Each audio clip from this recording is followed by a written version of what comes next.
The Downside, written by Richard Dresser. Proud to present trim 22116.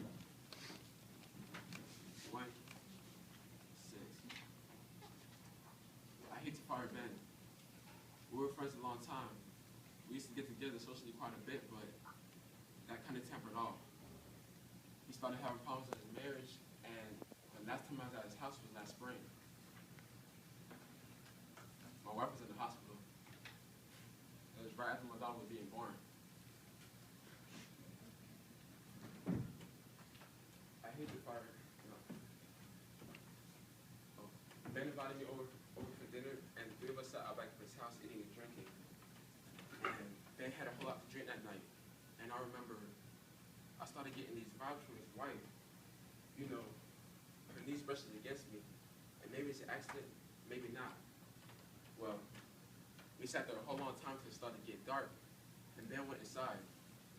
I thought he was just getting another drink, but he didn't come back. I sit there talking to his wife, and I can hardly see her, but I'm getting this feeling from her, so I figured, well, what the hell? We had a few to drink. We're all friends. What's a little kiss? But it was one of those moments that just got out of control. I mean, 1 second we're discussing about the crabgrass, the next minute we're rolling around and it right next to the barbecue. Oh. And everything was in darkness. And yeah, you have to understand, I did not force myself onto this woman. It was as if something reached out of the ground and pulled us together because we couldn't stop.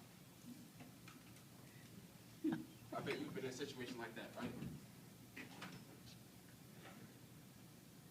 Afterwards, we lay in the grass and the house is dark, except for the light in the house in the window.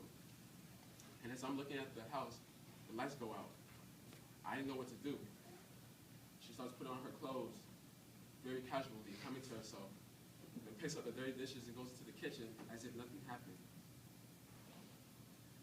The kitchen lights goes on, and I see her at the sink washing the dishes. So I get dressed and walks into the house. I figured, Ben is my friend. I'm gonna have to tell him in his eyes. Ben's my friend. I'm gonna look him in the eye because this whole thing was more like a car accident than a seduction. And just as when I'm about to open the shutter doors, I stop. Something stops me cold. Then I go back to my car and drive home to my kids